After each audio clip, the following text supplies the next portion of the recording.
Hello, everyone, and welcome to our presentation about monitoring battery-operated NB IoT sensors with Grafana and Grafana Loki. My name is Marios Klavdianos, and I am currently working at Fuelix as an operations engineer. As an operations engineer, it falls under my responsibilities to frequently check the operational sensors measurements correctness, accuracy, and to locate and identify connectivity issues. And for that, Grafana is my main tool. Today, I will be joined by my colleague Ioannis Nikolaou to deliver you this presentation. Hello, my name is Ioannis Nikolaou. I am partner and head of cloud and platforms in Fuelix, responsible for the software architecture and development of our IoT platform and the integration of our sensors with third-party platforms and services. A few words about our company. Fuelix is a deep tech R&D company based in Athens, Greece, that designs, develops, deploys and operates battery-operated narrowband IoT sensors for industrial and smart city applications. We have developed sensors for various use cases, including tank level monitoring, water flow measurements, and parking space occupancy, as well as the cloud infrastructure and the accompanying IoT platform with web and native mobile clients. In this presentation, we will go over the basic operational principles of a battery-operated ultrasound narrowband IoT sensor. We will discuss how the data are transmitting from the edge to the cloud. We will go into more detail on the Loki pipelines that we are using to retrieve observability data. And finally, we will have a live presentation of the Grafana dashboards that tie everything together. Let's begin by covering the basics of our battery-operated ultrasound NB IoT sensor, like why it is battery-operated, the measurement component, the firmware intelligence, and finally, how we send the data to the cloud. Okay, so why is it battery operated? Mainly in terms of installation, because we can install the sensor at remote areas, at areas with no easy access, and areas with no power supply. And that makes the sensor easy to install and operate. For example, here we can see an ultrasonic sensor installed on a fuel tank in the desert, a water logger inside an underground manhole in the picture in the middle, and the parking sensor installation area in a remote village in northern Greece on the left picture. Now, in terms of the measuring component of our sensor has two speakers, one that emits sounds in the ultrasound frequency band and one that records it. We can see these two speakers in the photo, which is located at the bottom left corner. After we place our sensor in the weatherproof casing you see in the picture in the middle, we install it on top of a fuel tank, like what you see in the picture on the right. The operation principle of our device is that we translate the time the sound wave has traveled inside the fuel tank into distance. This time period starts the moment the sound is emitted from the first speaker to the moment it is reflected at the surface of the fuel up to the point that it is recorded by the second speaker. And here we can see the echoes that the second speaker captures after they are translated into distance.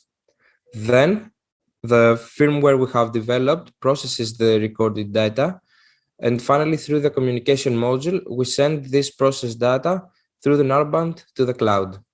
Now, let's briefly talk about the benefits of NB IoT. Firstly, it uses existing GSM networks, so no additional network infrastructure is necessary, which is basically makes our sensor a plug-and-play device. And also with narrowband, we get high coverage, even in hard locations where cellular coverage is not available. And finally, it is optimized for IoT because of its low bandwidth with low energy transmission. And now we'll see what does the NB IoT spectrum looks like. Here in the green area at the top screen, we can see the narrowband frequency band. And in the black area at the bottom screen, we can see two frequency bands that are not in use in order to ensure that there will be no interference. Now, moving on to our IoT platform, our deployment model is modular and flexible to support pure cloud, hybrid, or on-premises deployments. And this gives us the flexibility in terms of the business models that we use, but introduces challenges for the monitoring of the devices. In order to better understand these challenges, we will look into more detail on how the data get from the devices to our platform, or in other words, from the edge to the cloud. In order to maximize the autonomy of the battery-operated devices, we take great care in optimizing the power usage. The energy required to transmit information from the device is orders of magnitude higher than that required to actually make measurements and calculations using the sensor's microcontroller. For this reason, we have shifted the business logic and data processing algorithms to the edge on the sensors themselves and perform there all the necessary calculations. The sensors essentially operate as sleeping nodes from the network perspective. That means they are most of the time offline, not connected to narrowband, and the connections are triggered from the sensors themselves to the cloud in a need-to basis. The need to perform a connection may be either because an event has occurred that the sensor needs to transmit in real time to our platform, or when a connection is scheduled in order to transmit the actual measurement data. Depending on the deployment and the project needs, these scheduled connections may occur once a day or once every few days, as infrequently as possible, actually, to be able to retrieve the data we need without putting any unnecessary effort on the battery consumption.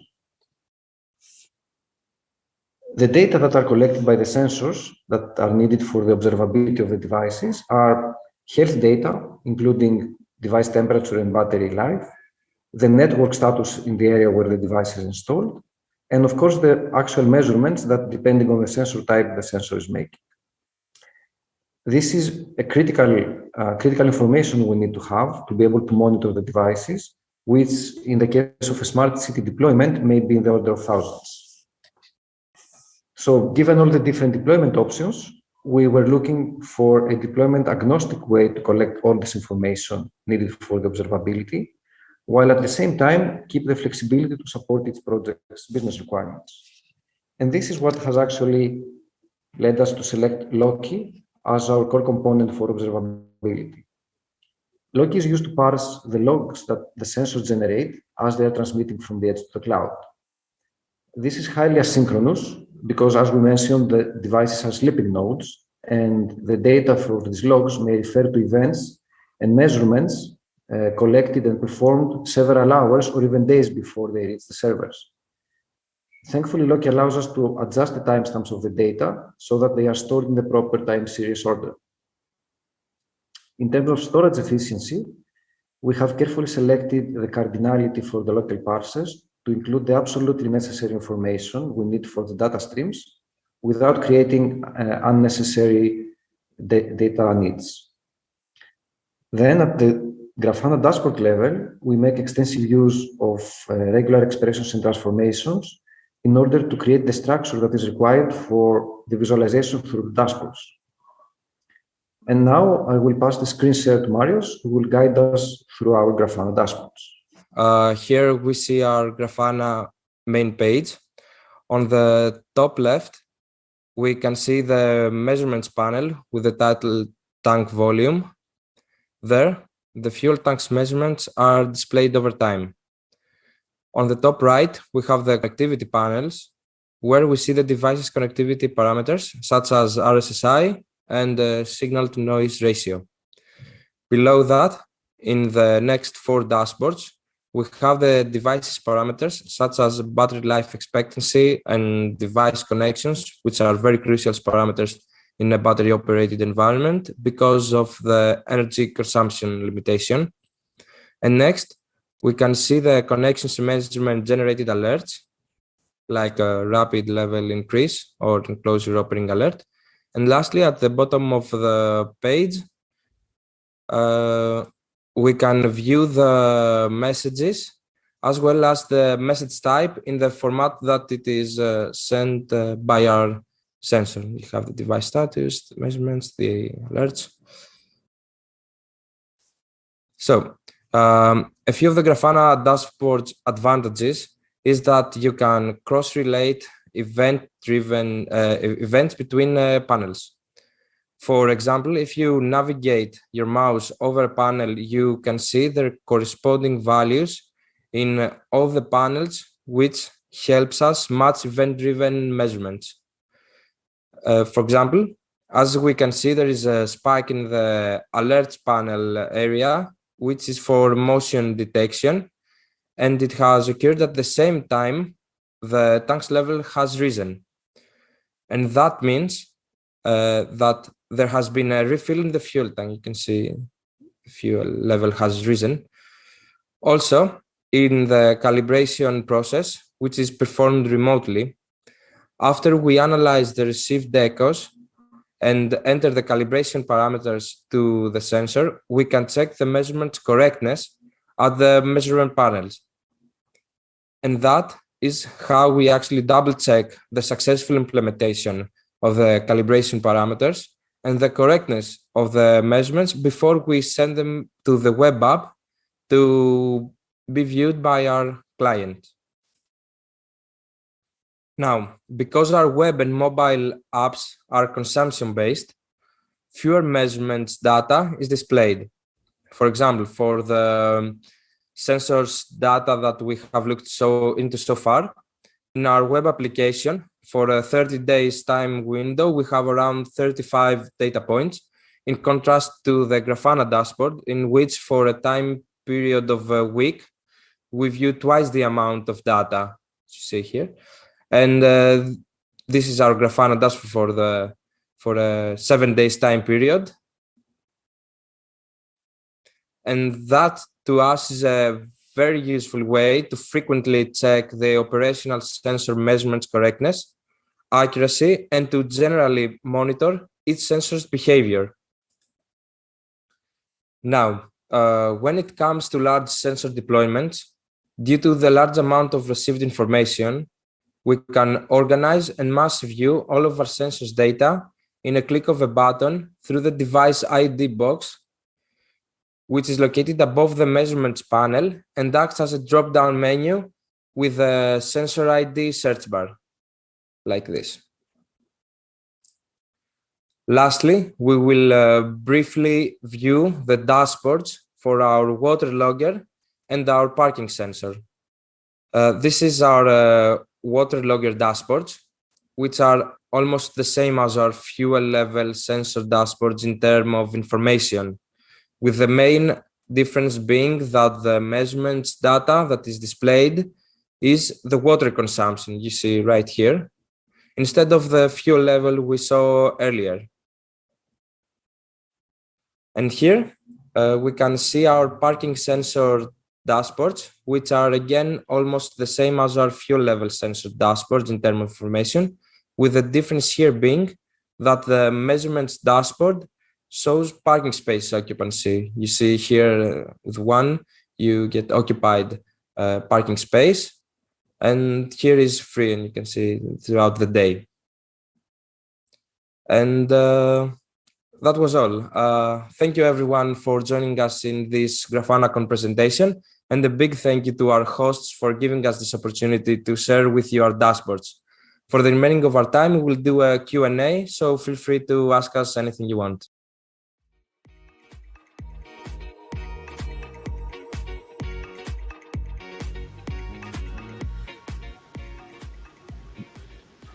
So here we are. Hello. Hello everyone. I hope you liked the presentation.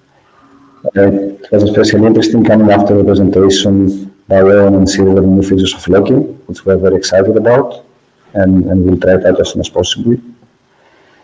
So I see some questions coming in. First question is about how many sensors are you monitoring out in the wild on a normal day? I think, Marius, this is one for you. Yes, of course. Currently, it's depending on the project.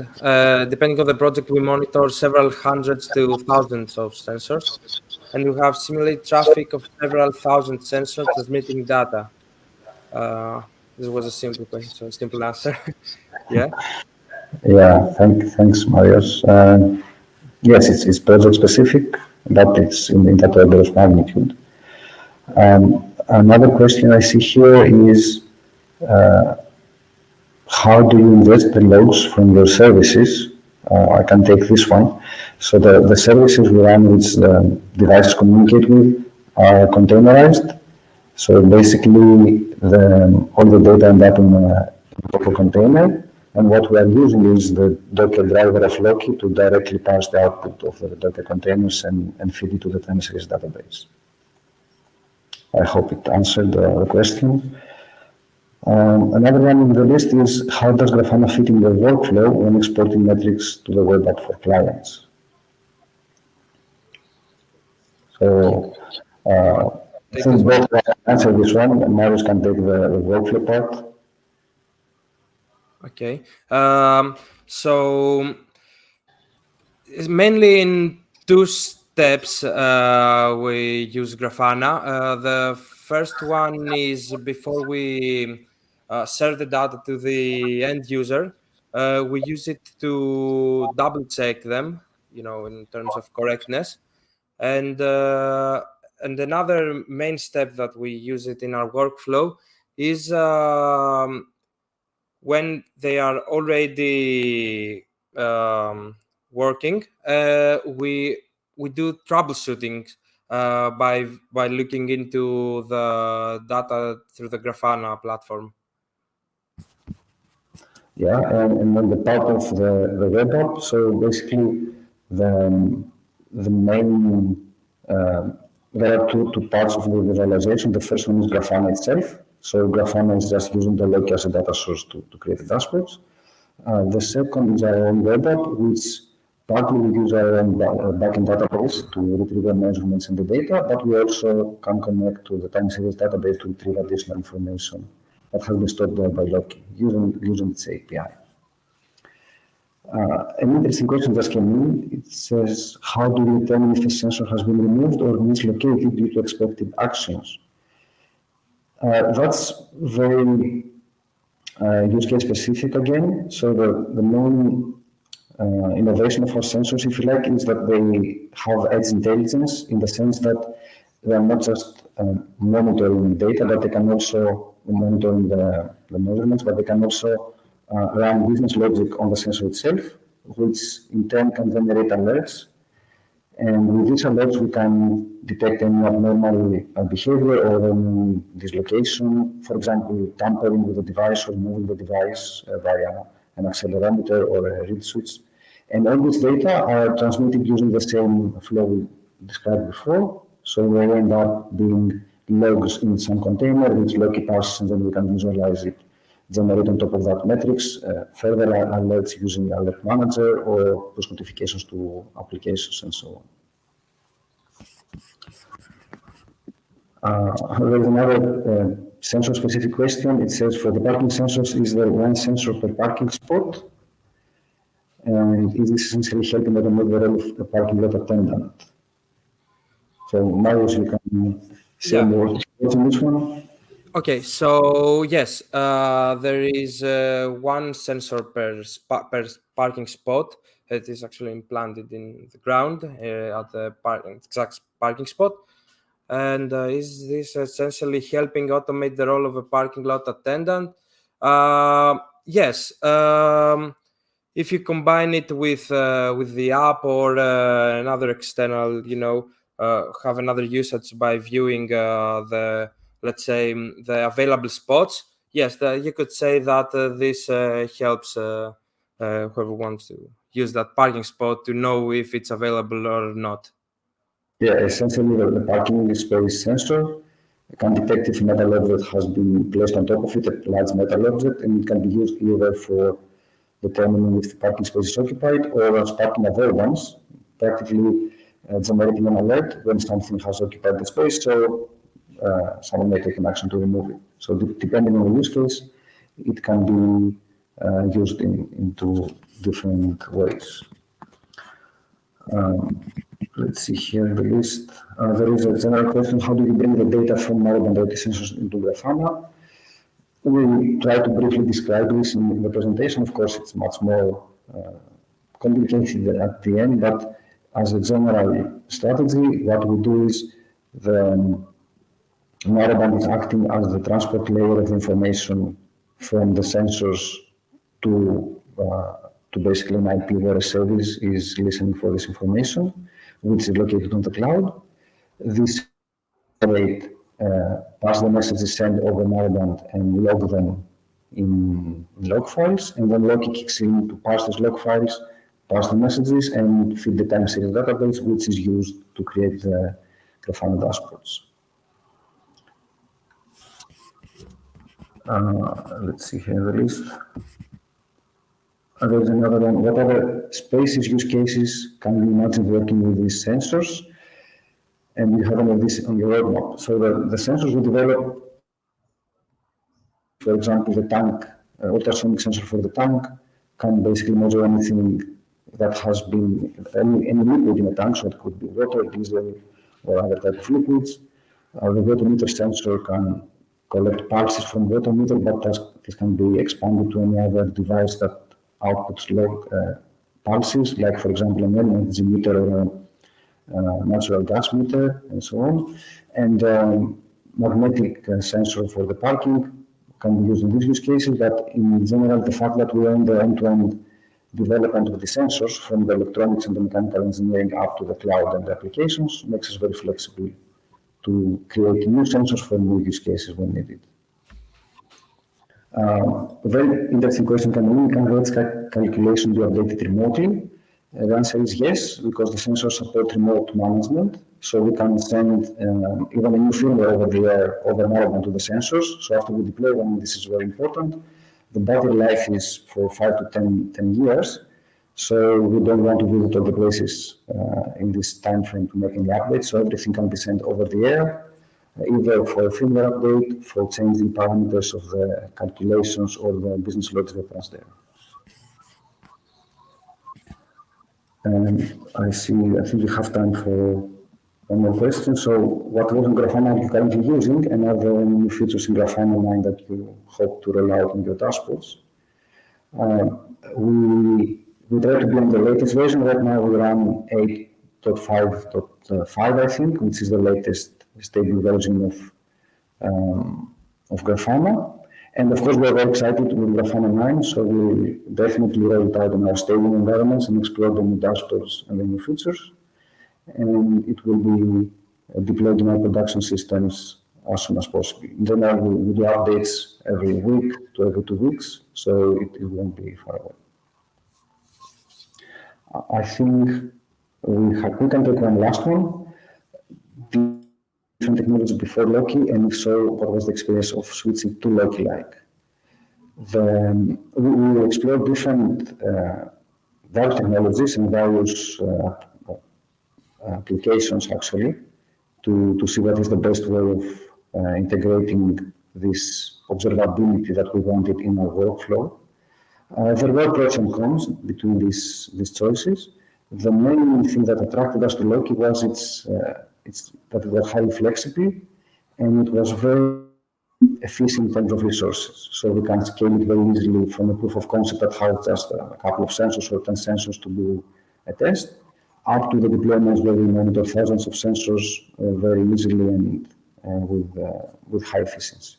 And of course, once you get to use it, then you think about new use cases on how to use additional features, and it's always a very nice tool to have in our list. So I think we can wrap it up for today. Thank you very much for participating and for your questions. And bye for now. Enjoy the rest of the conference and take care. Thank you very much.